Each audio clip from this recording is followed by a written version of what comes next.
Hi, good evening అండి అందరికీ. Zero క్లాస్లో మనం ఏంటంటే ట్రాన్స్మిషన్ లైన్స్లో ట్రాన్స్పోజిషన్ అనేది ఎందుకు యూజ్ చేస్తాం. సో మనం తీసుకునే ఓవర్ హెడ్ లైన్స్ ఉన్నాయి కదా, షార్ట్ ట్రాన్స్మిషన్ లైన్ అని, medium transmission line, long transmission line ఇలా ఉన్నాయి కదా. సో ఆ యొక్క ట్రాన్స్మిషన్ లైన్స్లో ఈ యొక్క ట్రాన్స్పోజిషన్ అనేది ఎందుకు యూజ్ చేస్తాము, అసలు ఏంటి అనే దాని గురించి ఇప్పుడు డిస్కస్ చేసుకుందాం మనం. సో జనరల్ మనకి ఏంటంటే ఈ ట్రాన్స్పోజిషన్ మనం ఎందుకు యూజ్ చేస్తామంటే, సో మనకు ఈ యొక్క ట్రాన్స్మిషన్ లైన్స్లో మనం కండక్టర్స్ తీసుకుంటాం. ఏవి? ఆల్ అల్యూమినియం కండక్టర్స్ కావచ్చు, అల్యూమినియం కండక్టర్ స్టీల్ రీన్ఫోర్స్డ్ కావచ్చు, అల్యూమినియం కండక్టర్స్ అలాయ్ కండక్టర్ కావచ్చు. ఇట్లా మనకు డిఫరెంట్ టైప్స్ ఆఫ్ కండక్టర్స్ చూసాం కదా. సో వాటిలో ఏదో ఒకటి మన రిక్వైర్మెంట్ బట్టి మనం యూజ్ చేసుకుంటాం అనమాట. ఫర్ ఎగ్జాంపుల్ మనం ఒక ఏసీఎస్ఆర్ కండక్టర్ తీసుకుందాం అనుకుందాం, అంటే aluminium conductor steel reinforced. So ఈ కండక్టర్స్ తీసుకున్నప్పుడు ఈ కండక్టర్స్ అనేటివి మనం తీసుకునే యొక్క ట్రాన్స్మిషన్ లైన్స్లో సో ఈక్వల్గా స్పేస్ అవ్వదు అన్నమాట. సో అంటే ఈక్వల్గా మనం తీసుకునే ఇది ఉందనుకోండి ఫర్ ఎగ్జాంపుల్. సో మనం తీసుకునే యొక్క ట్రాన్స్మిషన్ లైన్స్లో ఆ యొక్క కండక్టర్ స్పేసింగ్ అనేది కండక్టర్ టు కండక్టర్ అనేది ఈక్వల్గా స్పేస్ అవ్వదు. మనం తీసుకునే ఎంటైర్ లెంత్ అది 100 కిలోమీటర్స్ కావచ్చు, 200 కిలోమీటర్స్ కావచ్చు.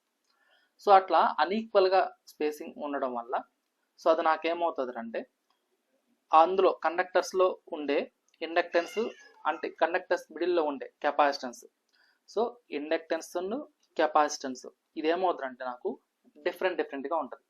అంటే బేస్డ్ అపాన్ లెంత్ని బట్టి అది చేంజ్ అయిపోతూ ఉంటుంది అన్నమాట. సో ఎప్పుడైతే నాకు మనం తీసుకునే కండక్టర్స్ మిడిల్లో స్పేసింగ్ చేంజ్ అయ్యి inductance value capacitance value change అవుతుందో, దానివల్ల నాకు ఏమైపోతుందంటే అన్బ్యాలెన్స్డ్ నేచర్కి వచ్చేస్తుంది. అంటే మనం ఏదైతే పవర్ ట్రాన్స్మిట్ చేస్తున్నామో ఆ పవర్ అనేది బ్యాలెన్స్డ్ నేచర్ నుంచి అన్బ్యాలెన్స్డ్ నేచర్కి వస్తుంది. సో దానివల్ల నాకు ఏమైపోతుందంటే కొన్ని ప్లేసెస్ దగ్గర వోల్టేజ్ డ్రాప్ ఎక్కువగా ఉంటుంది. సో అదేవిధంగా కరెంట్ అనేది అన్బ్యాలెన్స్డ్ నేచర్లో ఉంటుంది. సో దానివల్ల నాకేమవుతుందంటే ఇప్పుడు మనం పవర్ ట్రాన్స్మిషన్ లైన్తో పాటు ప్యారలల్గా కమ్యూనికేషన్ నెట్వర్క్ కూడా యూస్ చేసుకుంటూ ఉంటాం. సో ఆ యొక్క communication near by communication lines ఏవైతే ఉంటాయో, సో ఈ యొక్క పవర్ లైన్స్ ఉండే ఇండక్టెన్స్ కెపాసిటెన్స్ ఎఫెక్ట్ అనేది నియర్ బై మనం ఏదైతే తీసుకుంటున్నాం కమ్యూనికేషన్ లైన్స్, ఆ యొక్క కమ్యూనికేషన్ లైన్స్కి ఇంటర్ఫెరెన్స్ అనేది ఎగ్జిస్ట్ అవుతుంది. సో ఇంటర్ఫెరెన్స్ అనేది జరుగుతుంది అన్నమాట. సో ఈ యొక్క ఇంటర్ఫెరెన్స్ ఓవర్కమ్ చేసుకోవడానికి, ప్లస్ ఈ అన్బ్యాలెన్స్డ్ కరెంట్స్ ఓవర్కమ్ చేసుకోవడానికి, ప్లస్ ఈ అన్బ్యాలెన్స్డ్ వోల్టేజ్లు ఉన్నాయి కదా, voltage drops, so unequal voltage drops overcome చేసుకోవడానికి, ప్లస్ ఈ యొక్క ఏదైతే ఇండక్టెన్స్ కెపాసిటీ డిఫరెంట్గా ఉన్నాయో వాటిని అన్బ్యాలెన్స్డ్ నేచర్ నుంచి బ్యాలెన్స్డ్ పొజిషన్ తీసుకోవడానికి మనం ఏం చేస్తామంటే ఈ యొక్క ట్రాన్స్పోజిషన్ అనే దాన్ని యూస్ చేసుకుంటాం అన్నమాట. సో ట్రాన్స్పోజిషన్ అంటే ఏం లేదు, ఇక్కడ మనం ఏదైతే మనం 3 కండక్టర్స్ తీసుకుంటామో, సో ఆర్వైబి అంటాం కదా, ఆ ఆర్వైబి వాటిని సో ఫస్ట్ ఇక్కడ చూడండి, ఇది రెడ్. సో ఇది సమ్ డిస్టెన్స్ వరకు ఇక్కడ తీసుకుంటాం. మనం ఫర్ ఎగ్జాంపుల్ ఒక 90 కిలోమీటర్స్ తీసుకున్నాం అనుకోండి. 90 కిలోమీటర్స్లో ఫస్ట్ 30 కిలోమీటర్స్లో ఈ యొక్క రెడ్ అనేది ఫస్ట్ పొజిషన్లో ఉంటుంది. నెక్స్ట్ 30 కిలోమీటర్స్ సెకండ్ పొజిషన్లో ఉంటుంది. నెక్స్ట్ 30 కిలోమీటర్స్ థర్డ్ పొజిషన్లో ఉంటుంది. సో ఇలా మనం ఏం చేస్తారంటే దాన్ని ఈక్వల్ లెంత్ తీసుకొని ఈక్వల్గా దాని యొక్క పొజిషన్ ఉండేటట్టుగా చూసుకుంటాం అన్నమాట. Similarly second one yellow. So yellow కూడా ఏంది, ఫస్ట్ 30 కిలోమీటర్స్ బి పొజిషన్లో ఉంటుంది. నెక్స్ట్ 30 కిలోమీటర్స్ సి పొజిషన్లో ఉంటుంది. నెక్స్ట్ 30 కిలోమీటర్స్ ఏ పొజిషన్కి వచ్చేస్తుంది అన్నమాట. సో అట్లా మనం ఏం చేస్తారంటే వాటిని చేంజ్ చేస్తాం అన్నమాట మనం తీసుకునే ఓవర్ హెడ్ లైన్స్. సో ఆ విధంగా చేయడం వల్ల నాకు ఏమైపోతుందంటే ఈ యొక్క అన్ఈక్వల్ వోల్టేజ్ డ్రాప్ ఉంది కదా, ఆ వోల్టేజ్ డ్రాప్ అనేది ఈక్వల్గా ఎగ్జిస్ట్ అయ్యేదానికి ఛాన్స్ ఉంటుంది. సో దాంతోపాటు నాకేంటంటే మనం ఏదైతే కమ్యూనికేషన్ ఛానల్ తీసుకుంటున్నామో కమ్యూనికేషన్ నెట్వర్క్, ఆ కమ్యూనికేషన్ నెట్వర్క్లో ఈ యొక్క రేడియో ఇంటర్ఫరెన్స్ అనేది ఓవర్కమ్ అవుతుంది. సో ఇంకోటి ఏంటంటే మనం తీసుకునే ఈ యొక్క కండక్టర్స్లో ఇండక్టెన్స్ వాల్యూ కానీ కెపాసిటెన్స్ వాల్యూ కానీ సో డిఫరెంట్గా కాకుండా మనకి ఏమవుతుందంటే ఒక బ్యాలెన్స్డ్ నేచర్ ఉండేటట్టుగా మనకి ఎగ్జిస్ట్ అవుతుంది అన్నమాట ఈ యొక్క ఇండక్టెన్స్ కెపాసిటెన్స్ అనేది. ఓకేనా? సో ఇక్కడ ఈ యొక్క ట్రాన్స్పోజిషన్లో మనకి ఏంటంటే నెగిటివ్ సీక్వెన్స్ కాంపోనెంట్స్ అనేవి ఎగ్జిస్ట్ అవుతాయి. నెగిటివ్ సీక్వెన్స్ అంటే మనకు 3 ఉన్నాయన్నమాట, positive sequence, negative sequence, zero sequence. So ఆ విధంగా ఈ యొక్క ఓవర్ హెడ్ ట్రాన్స్మిషన్ లైన్లో ఎప్పుడైతే ఈ యొక్క inductance value capacitance value change అవుతాయో సో దానివల్ల నాకు ఈ యొక్క నెగిటివ్ సీక్వెన్స్ కాంపోనెంట్స్ కూడా ఎగ్జిస్ట్ అవ్వడానికి పాసిబిలిటీ ఉంటుంది. సో ఈ యొక్క ట్రాన్స్పోజిషన్ యూస్ చేసుకోవడం వల్ల మనకి ఏమవుతుందంటే ఆ నెగిటివ్ సీక్వెన్స్ కాంపోనెంట్స్ కూడా మనం ఓవర్కమ్ చేసుకోవచ్చు అన్నమాట. సో దానికోసం మనం ఏం చేస్తామంటే ఇక్కడ ట్రాన్స్పోజిషన్ అనేది చేస్తాం. ఓకేనా? సో ఇది సో జనరల్గా మనకి ఏంటంటే గ్రాఫికల్ రిప్రజెంటేషన్ ఇలా ఇచ్చుకుంటాం. ఓవర్ హెడ్ లైన్స్లో వచ్చేసరికి ఇలా ఉంటుంది అన్నమాట. So over head transmission line వచ్చేసరికి సో మనకి ఏంటంటే మనం తీసుకునే పోల్స్కి సో ఈ విధంగా మనం ఇంటర్చేంజ్ చేసుకుంటూ ఉంటాం అన్నమాట. ఓకేనా? సో ఈ విధంగా తీసుకుంటాం. సో ఇలా చేసుకోవడం వల్ల నాకేమవుతుందంటే మనం ఏదైతే కమ్యూనికేషన్ ఛానల్ తీసుకుంటామో అక్కడ రేడియో ఇంటర్ఫరెన్స్ మనం ఓవర్కమ్ చేసుకునే వాళ్ళు అవుతాం. ఓకేనా? సో ఇప్పుడు డెఫినేషన్ అనేది చూద్దాం. సో ట్రాన్స్పోజిషన్ అంటే ఏంటి అంటే so interchanging of positions of 3 phase conductors along the length of the 3 phase over head transmission line at a regular interval. దాన్నే మనం ఏమంటాం అంటే ఇక్కడ ట్రాన్స్పోజిషన్ అంటాం. సో డెఫినేషన్ ఏంటి అంటే నాకు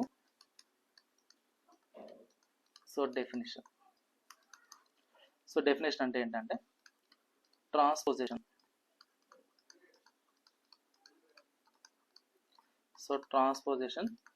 is the process of interchanging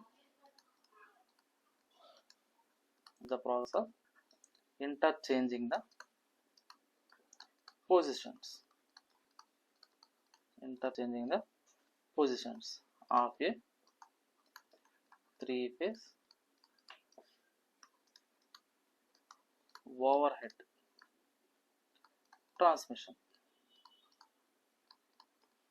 overhead transmission line at regular intervals.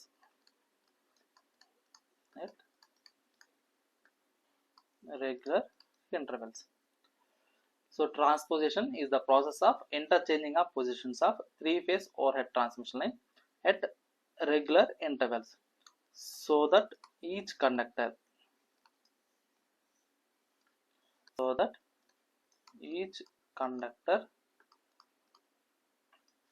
occupies the same physical position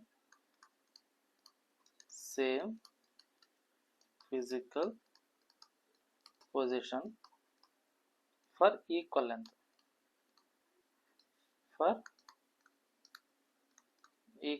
of the line. So దీన్నే మనం ఏమంటామంటే ఇక్కడ ట్రాన్స్పోజిషన్ అంటాం. ఓకేనా? సో ఇది సో ఇక్కడ నాకేంటంటే సో ట్రాన్స్పోజిషన్ డెఫినేషన్ చూసాం కదా. సో ఎందుకు దాన్ని యూజ్ చేస్తున్నాము ఏంటి రీజన్స్ ఏంటి? సో రీజన్స్ ఏంటంటే ఇంతకుముందు ఆల్రెడీ మీకు చెప్పాను కదా. సో వాటిని ఇక్కడ మనం పాయింట్ బై రాసుకుందాం. సో వై ట్రాన్స్పోజిషన్, అసలు ఎందుకు యూజ్ చేస్తాం ఈ యొక్క ట్రాన్స్పోజిషన్ అంటే సో ట్రాన్స్ రిక్వైర్డ్ అన్నప్పుడు సో మనం తీసుకునే కండక్టర్స్లో సో అది ఏదైనా కావచ్చు, ఏసీఎస్ఆర్ కండక్టర్స్ కావచ్చు, ఆల్ అల్యూమినియం కండక్టర్స్ కావచ్చు, ఆల్ అల్యూమినియం అలాయ్ కండక్టర్స్ కావచ్చు, అల్యూమినియం కండక్టర్ అలాయ్ రెయిన్ఫోర్స్డ్ కావచ్చు, అల్యూమినియం కండక్టర్ స్టీల్ రెయిన్ఫోర్స్డ్ కావచ్చు. ఇట్లా మనం తీసుకునే ఏ కండక్టర్ అయినా కావచ్చు. సో ఆ యొక్క కండక్టర్స్లో ఉన్న ఇండక్టెన్స్ వాల్యూ, కెపాసిటెన్స్ వాల్యూ అనేది డిఫరెంట్ ఉంటుంది ఎప్పుడు మనం తీసుకునే కండక్టర్స్ మిడిల్లో స్పేసింగ్ అనేది చేంజ్ అయినప్పుడు. ఓకేనా? సో మనకు ప్రాక్టికల్గా ఇప్పుడు నేను చెప్పేది practical case. So conductors so ఏవైతే ఉన్నాయో ఈ కండక్టర్స్ అనేటివి ఆర్ నాట్ ఈక్వల్లీ స్పేస్డ్.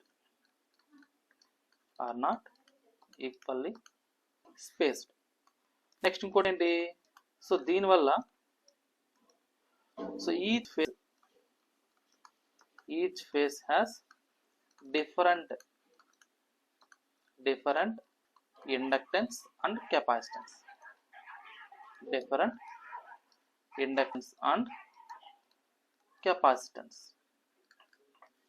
ఓకేనా?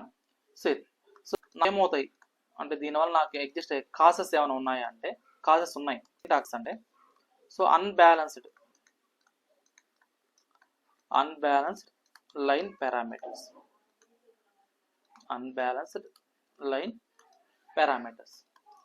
సో అన్బ్యాలెన్స్ లైన్ పారామీటర్స్ అంటే ఏంటంటే ఇక్కడ రెసిస్టర్ కావచ్చు, ఇండక్టెన్స్ వాల్యూ కావచ్చు, కెపాసిటెన్స్ కావచ్చు. Resistance, inductance, capacitance, conductance so ఇలాంటివి. సో వాటిని మనం ఏమంటామండి ఇక్కడ ఓకేనా? సివి నాకేమవుతాయి అన్బ్యాలెన్స్ నేచర్కి వచ్చేస్తాయి ఎప్పుడు ఈ యొక్క ట్రాన్స్పోజిషన్ అనేది చేయకుండా ఉంటే, నార్మల్గా తీసుకుంటే. ఇంకోటి ఏంటంటే unequal voltage drops. Unequal voltage drops. Voltage drops అనేది అన్ఈక్వల్ వస్తాయి. ఎప్పుడైతే నాకు ఇక్కడ మనం తీసుకునే resistor, inductors, capacitance, conductance value change అయినాయో, సో దాని గుండా కరెంట్ పాస్ అయినప్పుడు, సో నాకు రెసిస్టెన్స్ అనేది ఫస్ట్ 1 ఓం ఉంది అనుకుందాం. సో ఆ 1 ఓం అనేది ఒక 10 ఓమ్స్ అయిపోయింది అనుకోండి. సో అప్పుడు నాకేమవుతుంది, వోల్టేజ్ డ్రాప్ ఆటోమేటిక్గా చేంజ్ అవుతుంది కదా. సో అదన్నమాట ఇక్కడ అన్ఈక్వల్ వోల్టేజ్ డ్రాప్స్. సో అదేవిధంగా అన్బ్యాలెన్స్డ్ కరెంట్స్. సో కరెంట్స్ కూడా ఏమవుతాయండి ఇక్కడ నాకు ఇక్కడ అన్బ్యాలెన్స్ నేచర్కి వస్తాయి. ఎప్పుడు ఈ యొక్క ట్రాన్స్పోజిషన్ అనేది యూస్ చేయకుండా ఉన్నప్పుడు. సో ఈ ట్రాన్స్పోజిషన్ అనేది యూస్ చేసుకోకుండా ఉండడం వల్ల ఇంటర్ఫెరెన్స్. సో ఈ యొక్క ఇంటర్ఫెరెన్స్ అనేది ఏమవుతుందంటే నాకు మనం తీసుకునే కమ్యూనికేషన్ లైన్స్ ఏవైతే ఉన్నాయో ఆ కమ్యూనికేషన్ ఛానల్స్కి ఈ యొక్క ఇంటర్ఫెరెన్స్ అనేది ఎగ్జిస్ట్ అవుతుంది. So communication lines. Okay. So దీంతో పాటుగా నెగిటివ్ సీక్వెన్స్ కాంపోనెంట్ ఎగ్జిస్ట్ అవుతాయి అన్నమాట.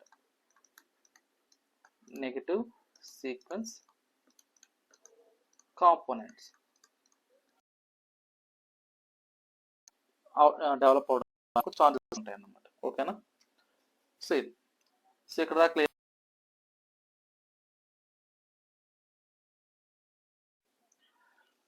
సో ట్రాన్స్పోజిషన్ అనేది ఎందుకు చేస్తాం ఏంటి అన్నప్పుడు, సో ఇక్కడ కండక్టర్స్ అనేటివి నా ఈక్వల్గా స్పేస్ అయ్యి ఉండవు. సో అది నాకేమవుతుందంటే దానివల్ల నాకు సమ్ కాజెస్ అనేవి ఎగ్జిస్ట్ అవుతాయి. సో ఇంకోటి ఏంటి అంటే నాకు ఇక్కడ కండక్టర్స్ ఎట్లయితే మనకు అన్ఈక్వల్గా స్పేస్ అయ్యి ఉంటాయో దానివల్ల నాకు ఏమవుతుందంటే మనం తీసుకునే కండక్టర్స్లో inductance value, capacitance value change అవుతుంది అన్నమాట. సో ఇక్కడ నాకు ఏంటంటే so each phase has different inductance and capacitance. ఓకేనా.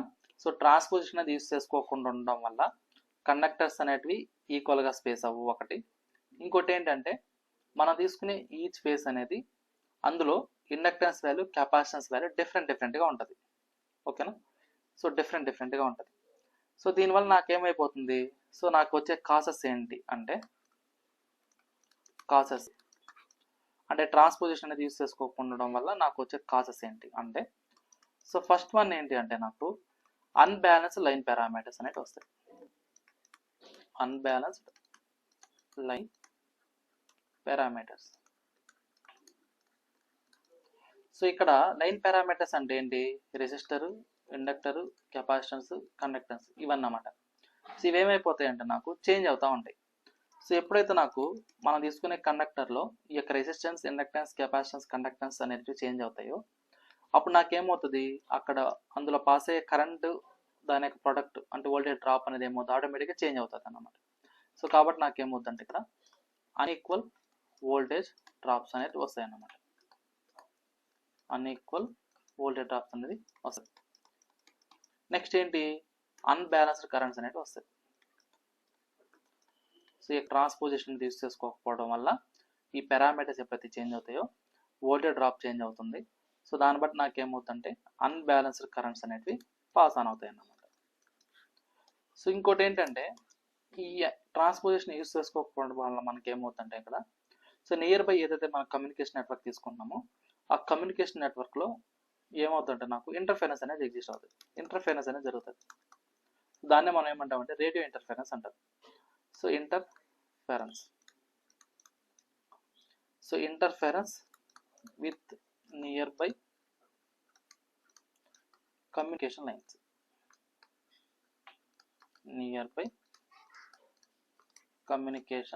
లైన్స్. ఓకేనా. సో ఇంటర్ఫెరెన్స్ అనేది వస్తుంది. నెక్స్ట్ ఏంటి, వీటి వల్ల నెగిటివ్ సీక్వెన్స్. సో మనకు zero sequence, positive sequence, negative sequence ఉంది కదా, అట్లా ఈ యొక్క నెగిటివ్ సీక్వెన్స్ కాంపోనెంట్స్ అనేవి వస్తాయి అన్నమాట. సో నెగిటివ్ సీక్వెన్స్ కాంపోనెంట్స్ అనేటివి ఫామ్ అవుతాయి. ఇక్కడ నెగిటివ్ సీక్వెన్స్ అంటే ఏంటంటే, పాజిటివ్ సీక్వెన్స్ అంటే ఏమంటాం మనం, ఆర్వైబి అంటాం కదా. సో ఆర్వైబి ఫేజ్ సీక్వెన్స్ మనం పాజిటివ్ సీక్వెన్స్ అంటాం. అట్లా కాకుండా ఆర్బివై ఫేజ్ సీక్వెన్స్ ఉందనుకోండి, అట్లా ఉంటే మనం నెగిటివ్ సీక్వెన్స్ కాంపోనెంట్స్ అంటాం.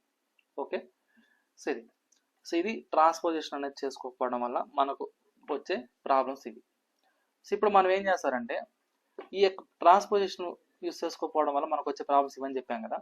మరి ఇలాంటి ప్రాబ్లమ్స్ అనేటివి ఎక్కడ ఎగ్జిస్ట్ అవుతాయి? మనం తీసుకునే షార్ట్ ట్రాన్స్మిషన్ అయినా వస్తాయా, లేదు మీడియం ట్రాన్స్మిషన్ అయినా వస్తాయా, లేదు లాంగ్ ట్రాన్స్మిషన్ అయినా వస్తాయా, ఏంటి అన్నప్పుడు సో మనకు ఇవన్నీ ఎక్కడ ఎగ్జిస్ట్ అవుతాయి అంటే నాకు లాంగ్ ట్రాన్స్మిషన్ అయినా ఎగ్జిస్ట్ అవుతాయి అన్నమాట.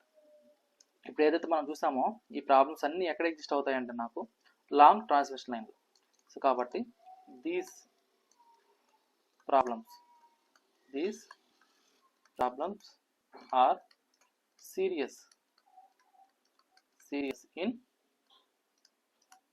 long transmission line. So these problems are serious in long transmission line. ఓకేనా? మరి మనం తీసుకునే షార్ట్ మీడియంలో ఏమైనా ఉంటుందా అంటే సో అందులో ఉంటుంది, కానీ ఎఫెక్ట్ అనేది చాలా తక్కువగా ఉంటుంది అన్నమాట. ఓకేనా? సో అది సో ఇక్కడ నాకేంటంటే ఈ యొక్క ట్రాన్స్పోజిషన్ అనేది మెయిన్గా యూస్ చేసుకోవడం వల్ల మనకి దేని ఎలిమినేట్ చేస్తుంది అన్నప్పుడు సో ఇదేమవుతుందంటే మనం తీసుకునే కండక్టర్లో ఇండక్టెన్స్ కెపాసిటెన్స్ని ఇది బ్యాలెన్స్ చేస్తుంది అన్నమాట. సో కాబట్టి ఏంటంటే నాకు సో ట్రాన్స్పోజిషన్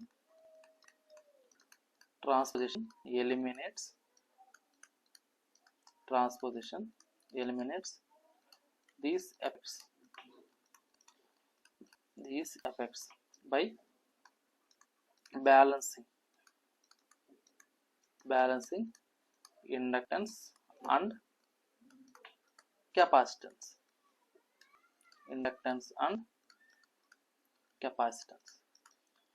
ఓకే, ఇదన్నమాట. సో ఇక్కడ నాకేంటంటే ఇప్పుడు మనం ఎందుకు అనేది చూసాం కదా. సో అది సో ఇక్కడ దా క్లియర్ అమ్మా? ఏమైనా డౌట్? సో ఈ యొక్క ట్రాన్స్పోజిషన్ అనేది యూస్ చేసుకోకపోవడం వల్ల మనకి ఇంకొన్ని లాసెస్ కూడా ఉంటాయి. ఏంటంటే పవర్ లాస్ అనేది ఇంక్రీజ్ అవుతుంది అన్నమాట. సో ఇంకోటి ఏంటి, పవర్ లాస్ కూడా రాసుకోవచ్చు ఇక్కడే.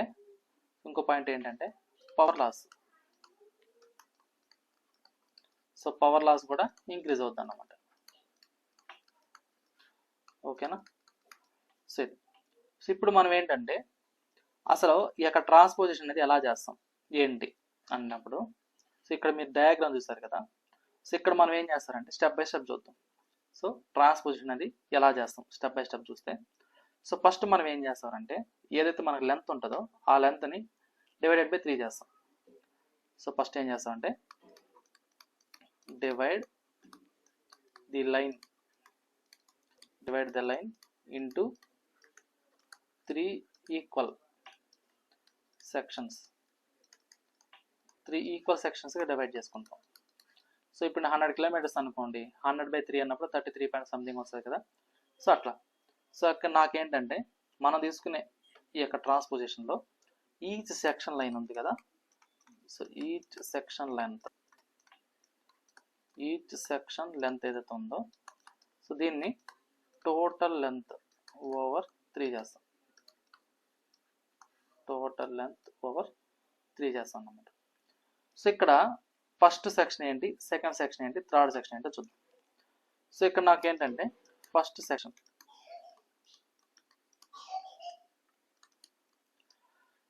సెక్షన్ అంటే ఏంటి, ఇనిషియల్ పొజిషన్.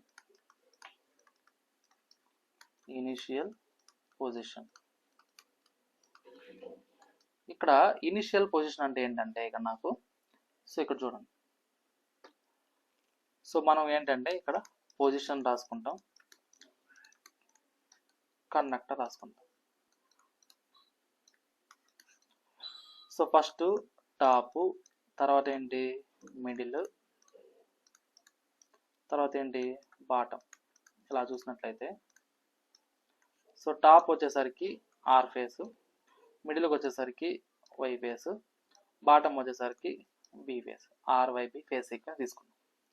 సో ఇది ఫస్ట్ వన్ అంటే ఫస్ట్ సెక్షన్లో ఇది. నెక్స్ట్ ఏంటి, సో ఇక్కడే రాస్తానండి మీకు ఒక క్లారిటీ వస్తుంది అన్ని సెక్షన్లో. So first section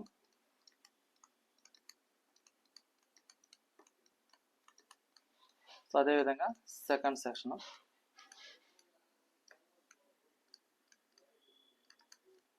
next one ఏంటంటే థర్డ్ సెక్షన్.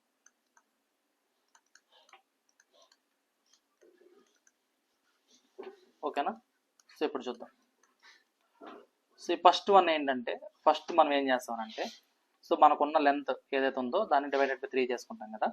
సో ఇందులో ఫస్ట్ ఏంటంటే, సో టాప్ ఏది తీసుకోవాలి, మిడిల్ ఏంటి, అదేవిధంగా బాటమ్ ఏంటి అన్నప్పుడు ఫస్ట్ మనం ఏం చేస్తాం, ఆర్ ఫేస్ తీసుకుంటాం, తర్వాత వచ్చేసి వై ఫేస్ తీసుకుంటాం, తర్వాత వచ్చేసి బి ఫేస్ తీసుకుంటాం. ఇక్కడ సెకండ్ పొజిషన్ వచ్చేసరికి మళ్ళీ ఏమైపోతుందంటే, so top, middle, bottom. So ఇక్కడ వచ్చేసరికి ఏమవుతుందంటే, సో టాప్ వచ్చేసరికి ఎల్లో, మిడిల్ వచ్చేసరికి బ్లూ, బాటమ్ వచ్చేసరికి రెడ్. సో ఇలా చేంజ్ చేస్తాం. నెక్స్ట్ థర్డ్ వన్ వచ్చేసరికి మనం ఏం చేస్తామంటే ఇప్పుడు, సో టాప్, మిడిల్, బాటమ్ అన్నప్పుడు ఇక్కడ ఏం చేస్తాం, ఇక్కడ టాప్ వచ్చేసరికి బ్లూ, మిడిల్ వచ్చేసరికి రెడ్, బాటమ్ వచ్చేసరికి ఎల్లో. సో ఇలా మనం ఏం చేస్తారంటే ఈచ్ కండక్టర్ని టాప్, మిడిల్, బాటంగా పొజిషన్స్గా ఈక్వల్గా డివైడ్ చేస్తాం అన్నమాట. ఓకేనా? సో ఈచ్ పొజిషన్లో మనం ఏం చేస్తారంటే వీటిని టాప్, బాటమ్, మిడిల్ వచ్చేటట్టుగా ప్రతి ఒక్క పార్ట్, అంటే మనం తీసుకున్న రెడ్, ఎల్లో, బ్లూ లైన్స్ ఉన్నాయి కదా, వాటిని ఈచ్ కండక్టర్ని మనం ఏం చేస్తాము ఈక్వల్ లెంత్గా, సో టాప్ ఎంత ఉండాలి, మిడిల్ ఎంత ఉండాలి, బాటమ్ ఉండాలి, ఈక్వల్గా మనం వాటి యొక్క పొజిషన్ ఈక్వల్గా డివైడ్ చేస్తాం అనమాట. ఓకేనా? సో ఇది. సో ఇక్కడ నాకేంటంటే ట్రాన్స్పోజిషన్ వల్ల ఎఫెక్ట్ ఏంటి, సో మనం ట్రాన్స్పోజిషన్ చేసిన తర్వాత నాకు ఎలాంటివి వస్తాయి ఏంటనేది ఇప్పుడు చూద్దాం. సో ఇక్కడ నాకేంటంటే, so effect of transposition,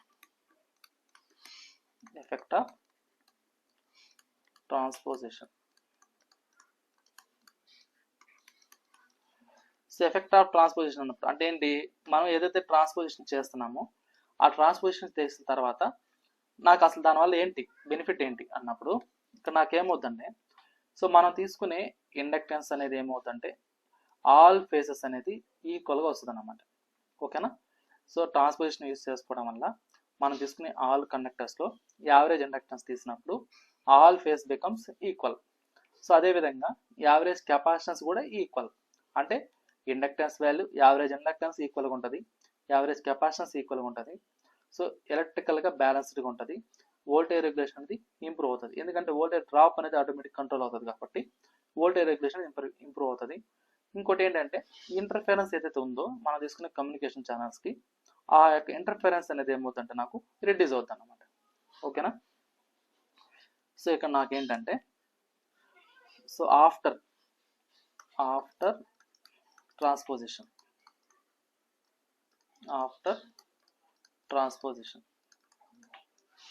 so after transposition తర్వాత నాకేమవుతుందంటే ఇక్కడది average inductance.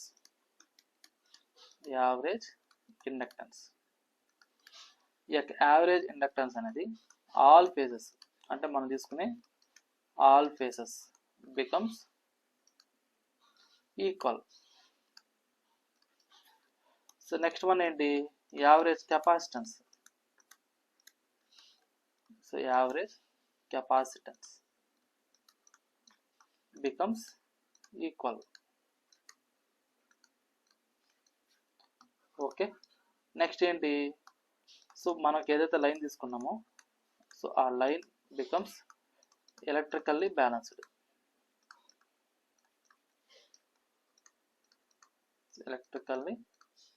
Balanced. Okay, next ఈ యొక్క వోల్టేజ్ రెగ్యులేషన్ ఏదైతే ఉందో ఆ వోల్టేజ్ రెగ్యులేషన్ అనేది ఏమవుతుందంటే నాకు ఇంప్రూవ్ అవుతుంది అన్నమాట. సో వోల్టేజ్ రెగ్యులేషన్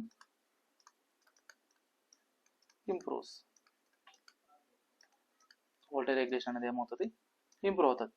ఇంకోటి ఏంటి, మనం తీసుకునే ఇంటర్ఫరెన్స్ ఏదైతే ఉందో రేడియో కమ్యూనికేషన్ ఇంటర్ఫరెన్స్, ఆ ఇంటర్ఫరెన్స్ అనేది ఏమవుతుందంటే ఇక్కడ రిడ్యూస్ అవుతుంది అన్నమాట. ఓకేనా? సో ఇది ఇంటర్ఫరెన్స్ చేసుకోవడం వల్ల నాకు వచ్చే అడ్వాంటేజెస్ అన్నమాట. దానికోసం మనం ఏం చేస్తాం, ఇంటర్ఫరెన్స్ అనేది చేస్తాం. సో ఇప్పుడు దాకా మనం ఏంటంటే ట్రాన్స్పోజిషన్ యూస్ చేసిన తర్వాత దానికి ఎఫెక్ట్స్ ఏంటి అనేది చూసాం కదా. మరి యొక్క ట్రాన్స్పోజిషన్ అనేది ఎక్కడ అవసరం, సో ఎక్కడ నీడ్ ఉంది అన్నప్పుడు, సో ట్రాన్స్పోజిషన్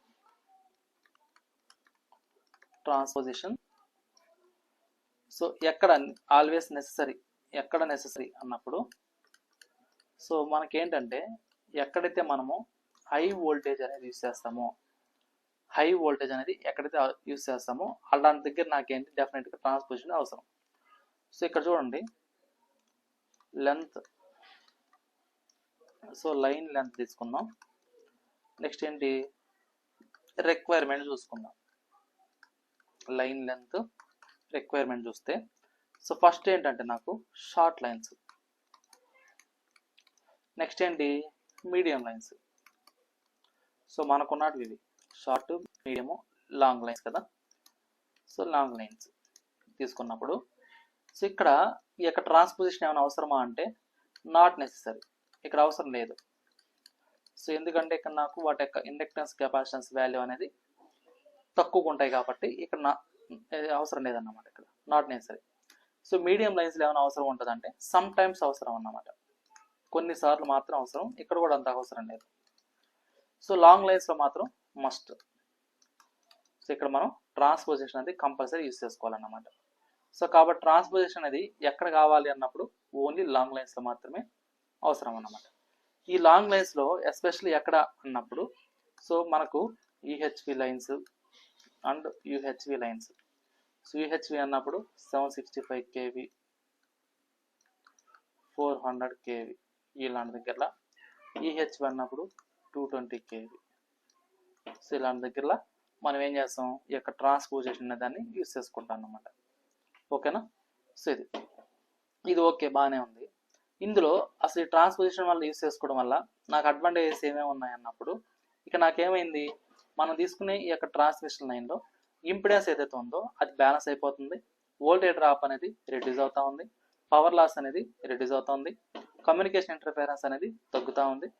నెక్స్ట్ ఇంకోటి ఏంటి, ఇవన్నీ తగ్గినప్పుడు ఆటోమేటిక్గా స్టెబిలిటీ అనేది ఏమవుతుంది, ఇంప్రూవ్ అవుతుంది. సో అవే నాకేమవుతాయి, అడ్వాంటేజెస్ అవుతాయి. సో ఇక్కడ నాకు వీటిని యూస్ చేసుకోవడం వల్ల అడ్వాంటేజెస్ ఏమున్నాయి అన్నప్పుడు, సో అడ్వాంటేజెస్ ఆఫ్ ట్రాన్స్పోజిషన్ చూస్తే, సో ట్రాన్స్పోజిషన్ యూస్ చేసుకోవడం వల్ల నాకేమేమి అడ్వాంటేజెస్ ఉన్నాయి ఏంటి అన్నప్పుడు, సో ఫస్ట్ వన్ ఏంటి అంటే మనకు ఏదైతే ఇంపిడెన్స్ ఉందో, ఇంపిడెన్స్ అంటే ఏంటి, రెసిస్టెన్స్, ఇండక్టెన్స్, కెపాసిటెన్స్ ఉంటుంది కదా. సో వాటి యొక్క కాంపోనెంట్ అన్నమాట, వాటి యొక్క రిజల్టెంట్ వాల్యూ. సో నాకేమవుతుంది అంటే, నాకు ఎప్పుడైతే average inductance value, average capacitance value equal అవుతున్నాయో ఆటోమేటిక్గా నాకు ఏమవుతుందంటే అక్కడ కరెస్పాండింగ్ ఇంపిడెన్స్ అనేది కూడా ఏమవుతుందంటే బ్యాలెన్స్ నేర్చుకు వచ్చేస్తుంది. సో కాబట్టి balanced face impedance, balanced face impedance.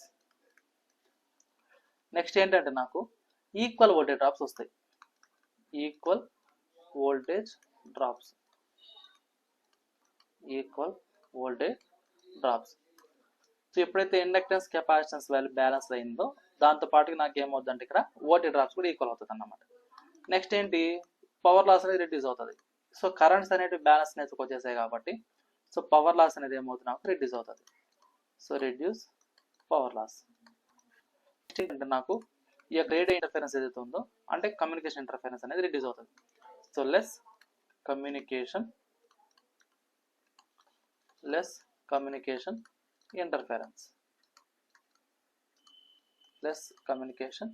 Interference, next ఏంటంటే, సో ఇవన్నీ నాకు వస్తాయి కాబట్టి అంటే ఏంటి, బ్యాలెన్స్డ్ ఇంపిడెన్స్ ఉంటుంది, రెడ్యూస్ వోల్టేజ్ డ్రాప్ ఉంటుంది, వోల్టేజ్ రెగ్యులేషన్ ఇంప్రూవ్ చేస్తుంది, పవర్ లాస్ రెడ్యూస్ అవుతుంది. సో కమ్యూనికేషన్ ఏదైతే ఉందో ఇంటర్ఫరెన్స్ అనేది తగ్గుతుంది కాబట్టి ఆటోమేటిక్ నాకు ఏమవుతుంది, స్టెబిలిటీ అంటే ఇంక్రీజ్ అవుతుంది అన్నమాట. సో కాబట్టి improved system stability, improved system stability. ఓకేనా. సో ఇది నాకు అడ్వాంటేజెస్. మరి ఈ యొక్క ట్రాన్స్పోజిషన్ యూస్ చేసుకోవడం వల్ల డిసడ్వాంటేజెస్ ఏమైనా ఉన్నాయా అంటే ఉన్నాయి. సో ఏంటి ఆ డిసడ్వాంటేజెస్ అన్నప్పుడు, ఇప్పుడు నేను మనం తీసుకునే ఎంటైర్ లెంత్లో ఈ యొక్క ట్రాన్స్పోజిషన్ యూస్ చేసుకోవడానికి మనం ఏం చేస్తున్నాం, కండక్టర్స్ని వాటి యొక్క పొజిషన్ అనేది చేంజ్ చేస్తున్నాం. సో వాటి యొక్క పొజిషన్ మనం చేంజ్ చేస్తున్నాము అంటే ఆటోమేటిక్ కండక్టర్ యొక్క స్పేసింగ్ అనేది అదే కండక్టర్ యొక్క పొజిషన్ అనేది మారుస్తున్నాం కాబట్టి అక్కడ ఏంటి మనం టవర్స్ అనేటివి ప్లేస్ చేసుకోవాలి. సో నియర్ బై ప్రతి ఒక్క దగ్గర టవర్స్ అనేటివి ప్లేస్ చేయాలి. సో కాబట్టి నాకేమవుతుంది ఎక్స్ట్రా కాస్ట్ అనేది వస్తుంది. సో ఎక్స్ట్రా కాస్ట్ అనేది పడుతుంది అన్నమాట.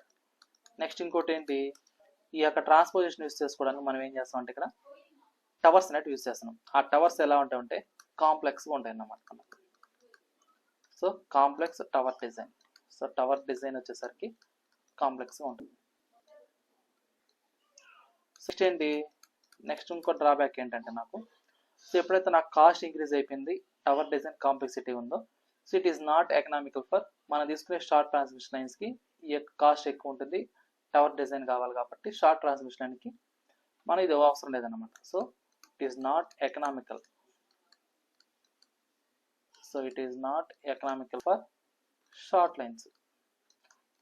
ఓకేనా, షార్ట్ లైన్స్కి ఇది ఎకనామికల్ కాదు. ఒకవేళ మనం మీడియం కానీ లాంగ్ కానీ తీసుకుంటే ఓకే. సో ఇదన్నమాట. ఇది క్లియరా?